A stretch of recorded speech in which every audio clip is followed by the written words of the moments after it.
bienvenidos al cierre del dólar en Colombia. Soy Nicolás Esteves y me agrada estar con ustedes para entregarles toda la información sobre las monedas y los mercados del mundo. De una vez entramos en materia, pues ya cerró el mercado cambiario colombiano, en este caso recordando que opera entre las 8 de la mañana y la 1 de la tarde. Como se observa, pues tenemos último valor 3.839 pesos con 30 centavos, es decir, que si se compara con el cierre en el spot de la jornada anterior, es decir, la del martes, que fue de 3.865 pesos, tenemos una caída de un poco más de 26 pesos a esta altura, entonces ya un dólar a la baja, básicamente reflejando el comportamiento internacional de la divisa. Ya revisaremos que también el DXY perdió fuerza, sobre todo mientras se acerca ya el anuncio oficial por parte de la Reserva Federal, en la que seguramente anunciará un recorte de tasas de 25 puntos básicos, que en el caso de Colombia se conocerá sobre las 2 de la tarde. En promedio, la divisa se negoció sobre 3.854 pesos con 41 centavos, por lo que la tasa representativa del mercado estaría bajando hacia ese nivel desde la tasa oficial del día de hoy, que fue de 3.861 pesos con 34 centavos. Decir que la divisa fluctúa entre un mínimo de 3.838 pesos con 99 centavos, un valor que, como se observa, alcanzó ya casi que al final de la jornada, si se quiere sobre las 12 y 57 minutos, y un máximo de 3.875 pesos con 30 centavos, que es básicamente el pico que tenemos y al que hacíamos referencia esta mañana, entre las 8 y 19 y 8 y 24 minutos de la mañana, que fue cuando alcanzó ese nivel máximo en un dólar que empezó con ese pico, si se quiere, una caída, digamos, conforme al cierre de ayer, un pico bastante pronunciado y después un comportamiento a la baja ya, obviamente tomando casi que de la mano lo que fue el comportamiento internacional. En cuanto a los volúmenes de transacciones, tenemos que se negociaron finalmente 1.252 millones de dólares en un total de 1.868 operaciones, un volumen bastante promedio. Generalmente se superan los 1.000 millones de dólares transados y siempre tenemos entre 1.600 y 2.000 operaciones, tal como ocurrió en la jornada de este miércoles. A propósito de esta jornada del mercado cambiario en Colombia, esto nos explica Edgar Jiménez, es profesor de finanzas de la Universidad Jorge Tadeo Lozano. Bueno, pues hoy con una caída en promedio de 6 pesos finaliza la sesión del mercado cambiario en Colombia. Seguimos de todos modos por encima de los 3.800 pesos, nivel que hemos tenido como soporte y como nivel de referencia relevante ya durante los últimos meses.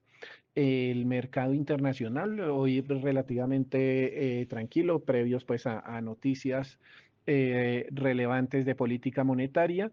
El índice de XY cae hoy 0,3%, se ubica, sigue por debajo de las 100 unidades o los 100 puntos, 98,95 aproximadamente, y en la región el panorama es muy similar. Tenemos al peso chileno fortaleciéndose frente al dólar de los Estados Unidos, hoy 927, muy por debajo de esa referencia o ese punto de soporte que se observó durante varias semanas de los 950 pesos, que ahora actúa como resistencia. Es decir, estaremos atentos el día que supere esos 950 pesos, por ahora un tanto lejos, aproximadamente a 23 pesos. El peso mexicano prácticamente sin variaciones a 18,20, muy similar a lo que cotizaba ayer. Sin embargo, hoy tenemos devaluación en Perú del sol peruano, 0,25%. Y el real brasilero sí tiene hoy y ha tenido en las últimas sesiones, en la última semana, algunos síntomas de volatilidad y de evaluación, llegando a niveles de resistencia importantes. 5,50 reales brasileros por dólar de los Estados Unidos es el punto. Pareciera ser que simplemente se está dando algo de devaluación de corto plazo para ver correcciones en la próxima semana, y esto va a suceder en la medida en que pues, Brasil siga con su relativa estabilidad económica y cambiaria, y en el mundo el índice de XY o el dólar de los Estados Unidos se siga debilitando. Todavía pues realmente no es muy clara digamos, la posible dirección que se siga en el corto o mediano plazo, pero de todos modos lo que sí observamos es que la dirección bajista que se trae luego de los máximos históricos que tuvimos en el índice de XY en el año 2022 y si lo vemos más cortico, desde enero del 25, pues simplemente estamos muy por debajo, no solo de las cifras de enero del 25 que fueron relativamente altas, se mostraba devaluaciones importantes de monedas locales, fortaleza del dólar de los Estados Unidos en DXY por los lados de 110, a hoy que estamos viendo un 98, 99 y digamos que formando un patrón de suelo para eventuales devaluaciones importantes, no en el corto plazo necesariamente, pero sí para el mediano plazo. Ojo con el 2026, hay unas formaciones técnicas, depende cómo se vea, no muy agradables o agradables para quienes les gusta el dólar tal vez, que están en proceso. Entonces, la consolidación de, digamos, de esas formaciones desde el punto de vista técnico, sumadas a factores desde lo fundamental, desde el punto de vista macroeconómico y obviamente teniendo en cuenta los alcances de política monetaria y fiscal, pues es posible que se esté formando un escenario donde tengamos caídas en activos de riesgo como acciones y tal vez se vea favorecido el entrar en estos momentos en inversiones atadas al dólar, pero no necesariamente a precios de renta variable, sino tal vez simplemente la inversión directa en dólares podría ser una alternativa interesante pensando en el próximo año. En el plano internacional, el dólar estadounidense se debilitó este miércoles, borrando 2 días de ganancias, ya que los inversores recortaron posiciones en previsión de un tercer recorte consecutivo en las tasas de interés de un cuarto de punto porcentual por parte de la Reserva Federal. Los inversores esperan que el Comité Federal de Mercado Abierto, que fija las políticas y cuyo presidente es Jerome Powell, se mantenga sin comprometerse con una mayor flexibilización, citando riesgos de inflación persistentes y una falta de datos nuevos y más relevantes para evaluar la salud actual de la economía estadounidense. Con ese contexto, básicamente con la Fed, que ya en contados minutos dará a conocer esa decisión de política monetaria que ya descuenta el mercado, pues vamos a revisar cómo se comporta este DXY, como siempre, indicador de la moneda estadounidense que mide la fortaleza frente a sus principales pares, por ejemplo el euro, la libra esterlina, el yen japonés, que son los que más pesan dentro de ese indicador.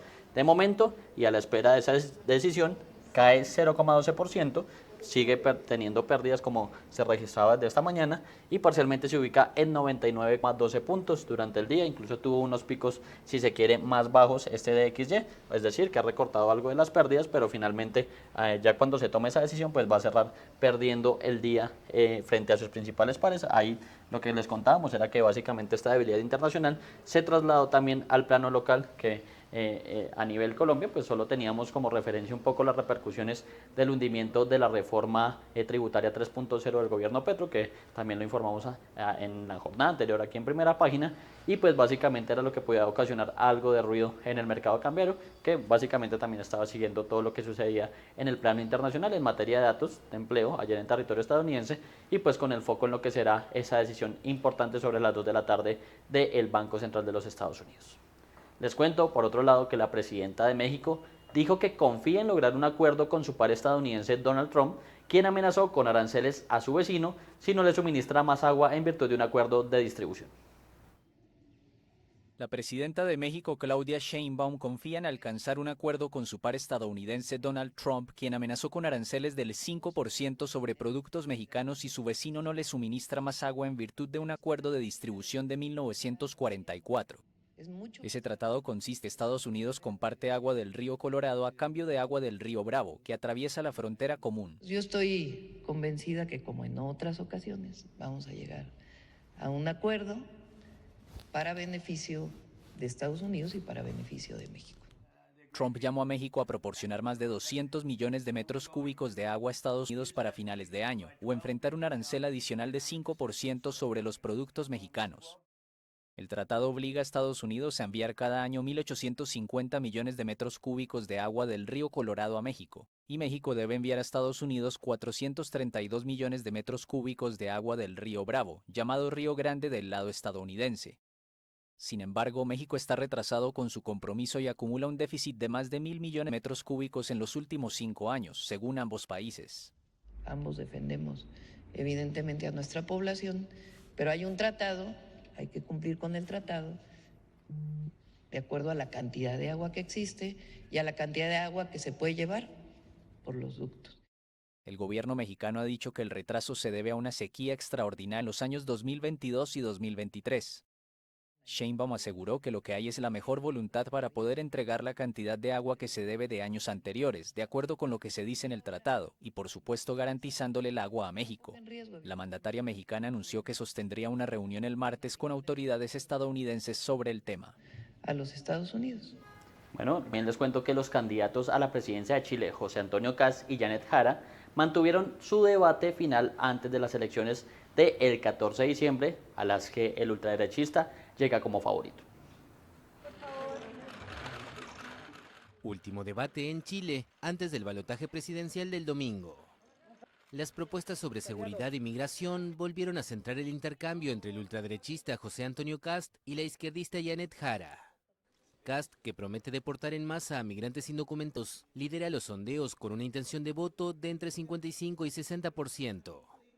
Este va a ser un gobierno de emergencia y, como lo han señalado varios de los que están acá, vamos a trabajar por un gobierno de unidad nacional. ¿Va a ser difícil? Muy difícil. Vamos a dejarlo todo por mejorar las condiciones de vida de nuestros compatriotas, lo vamos a hacer. Jara, una militante comunista moderada que representa a la coalición de centroizquierda, fue la candidata más votada en la primera vuelta del 16 de noviembre. Pero las encuestas predicen hoy una victoria de Kast, que ha recabado el apoyo de varios otros candidatos de derecha. Yo voy a seguir haciendo hasta último minuto lo que he hecho siempre toda mi vida. Trabajar para conquistar conciencia y corazones y poner en común con la ciudadanía nuestras propuestas para solucionar la vida con acciones reales. Por eso es importante decir, no solamente eslogan, no solamente voy a tener la mano dura, voy a impedir que esto avance, voy a avanzar en esto otro, o echarle siempre la culpa a alguien más. En caso de ser elegido, Kast se convertirá en el presidente más a la derecha del espectro político desde el final de la dictadura de Augusto Pinochet en 1990.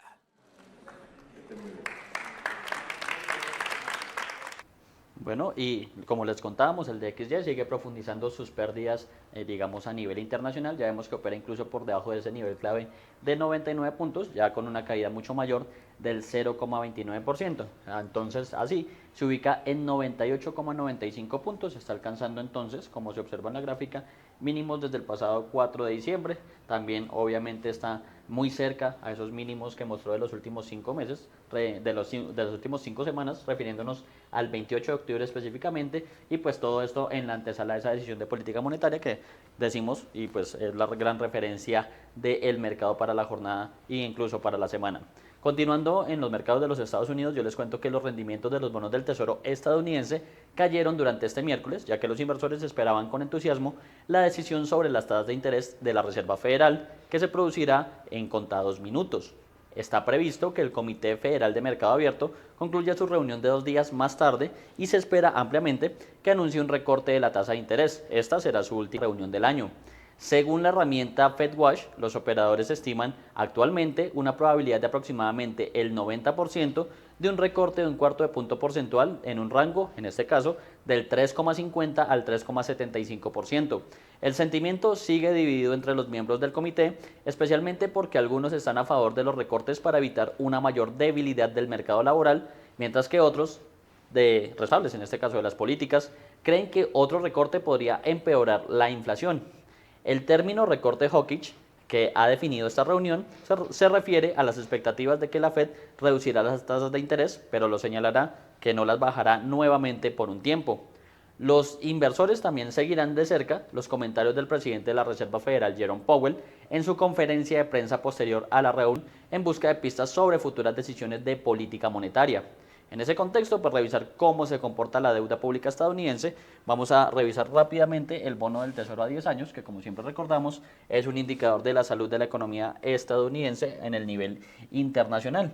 De momento, esta referencia cae 2 puntos básicos, llega a una tasa del 4,16%, se debilita un poco, cae en tasa, y esto quiere decir que básicamente siempre hablamos de un comportamiento inverso en la deuda pública, es decir, cae en tasa, gana valor de mercado, puntualmente el bono, tal como ocurre a esta altura, antes de esa reunión o de esa decisión clave, que ya casi quedan por descontado, y pues los focos se centrarán precisamente en el discurso de Jerome Powell. De momento, valorización de la deuda pública estadounidense a esta altura y pues a pocos minutos de que se conozca esa decisión clave. Les cuento que los precios del petróleo se estabilizan este miércoles mientras los inversores observan el progreso en las conversaciones de paz entre Rusia y Ucrania y esperan la decisión sobre las tasas de interés en Estados Unidos. Fuentes del mercado, citando cifras del Instituto Americano del Petróleo, informaron que los inventarios de crudo en territorio estadounidense disminuyeron en 4,78 millones de barriles durante la semana pasada, mientras que las reservas de gasolina aumentaron en 7 millones de barriles y las de destilados en 1,03 millones. Los datos gubernamentales se publicarán durante esta tarde, que también es una información importante para este mercado. Mientras tanto, se espera que la Reserva Federal estadounidense reduzca su principal tipo de interés en un cuarto de punto porcentual durante este miércoles para apoyar la desaceleración del mercado laboral. Unas tasas de interés más bajas podrían impulsar la demanda de petróleo al impulsar el crecimiento económico, pero las ganancias se vieron limitadas por la preocupación de que la oferta pudiera superar la demanda. Si bien el mercado petrolero se adentra cada vez más en un excedente previsto, la oferta rusa sigue siendo un riesgo, según informaron los analistas de ING en una nota al mercado. El presidente ucraniano Volodymyr Zelensky afirmó que su país y sus socios europeos pronto presentarán a Estados Unidos documentos refinados sobre un plan de paz para poner fin a la guerra con Rusia. Un acuerdo de paz entre Ucrania y Rusia podría conllevar la eliminación de las sanciones internacionales impuestas a las empresas rusas, lo que podría liberar el suministro restringido de petróleo. Mientras tanto, la Administración de Información Energética afirmó que prevé que la producción petrolera en territorio estadounidense durante este año supere las previsiones previas, elevando su pronóstico para el 2025 en 20.000 barriles hasta alcanzar un promedio récord de 13,61 millones de barriles diarios. Sin embargo, la organización redujo su pronóstico de producción para 2026 en 50.000 barriles hasta 13,53 millones de barriles por día. Con este contexto, pues revisemos cómo se comportan esas principales referencias del petróleo, refiriéndonos al Brent, que es el de referencia europea, y el de referencia mundial, que básicamente, como siempre lo recordamos, fundamental para empresas como Ecopetrol y Petrobras en sus temas financieros, y que a esta altura sigue cayendo. Eso sí, recortó algo de esas pérdidas que veíamos durante esta mañana, durante las aperturas de los mercados, y ya cae solo 0,18%, llega a cotizarse parcialmente en $61.83 el barril, este petróleo de referencia mundial. Y en el caso del WTI, el West Texas Intermediate de referencia estadounidense, cae con un poco más de fuerza, pero también recortó las pérdidas que veía esta mañana y pierde en ese momento 0,24% y se ubica en $58.11 el barril. Recordamos que si cierran así esta sesión, sería la tercera de manera consecutiva que tienen variaciones negativas y en este caso estarían perdiendo más del 3% en lo que respecta a la presente semana, por lo menos con corte al miércoles. Les cuento que el presidente ucraniano Volodymyr Zelensky afirmó que está listo para celebrar elecciones en su país y que espera enviar el miércoles a Estados Unidos una propuesta enmendada para terminar la guerra con Rusia, que empezó así hace casi 4 años. El presidente ucraniano Volodymyr Zelensky afirmó el martes que está listo para celebrar elecciones en su país, tras las críticas de su homólogo estadounidense Donald Trump, quien dijo que Kiev estaba utilizando la guerra con Rusia para evitar convocar elecciones. Pido que los diputados de nuestra facción, en principio nuestros parlamentarios, preparen propuestas legislativas sobre la posibilidad de modificar las bases legislativas y la ley sobre elecciones bajo la ley marcial. Prepárenme esto. Estaré en Ucrania mañana. Espero propuestas de los socios, espero propuestas de nuestros diputados y estoy listo para proceder con las elecciones. Ucrania debería haber organizado presidenciales en 2024, pero los comicios fueron pospuestos, ya que desde la invasión rusa de febrero de 2022 rige la ley marcial. El dirigente ucraniano señaló, sin embargo, que para que la votación pudiera celebrarse era necesario garantizar la seguridad en el país, bombardeado por Rusia a diario. Trump presionó a Kiev para que acepte un acuerdo propuesto por Washington. Los aliados de Ucrania criticaron el plan inicial por ser demasiado favorable a Rusia y desde entonces fue enmendado. En una entrevista publicada el martes por Politico, el mandatario estadounidense acusó a Zelensky de ni siquiera haberse leído las propuestas presentadas por su administración. El mandatario ucraniano cree que las negociaciones tropiezan en las cuestiones territoriales y las garantías de seguridad, pero dijo el martes que espera enviar el miércoles a Estados Unidos una propuesta enmendada para terminar la guerra con Rusia, que empezó hace casi 4 años.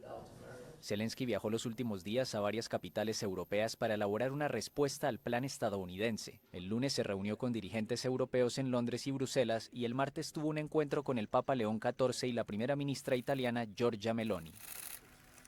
Y en la región, la provincia argentina de Mendoza aprobó un proyecto minero que en medio, básicamente, de un repudio de miles de manifestantes que acusaron la medida de atentar contra el acceso de la población al agua.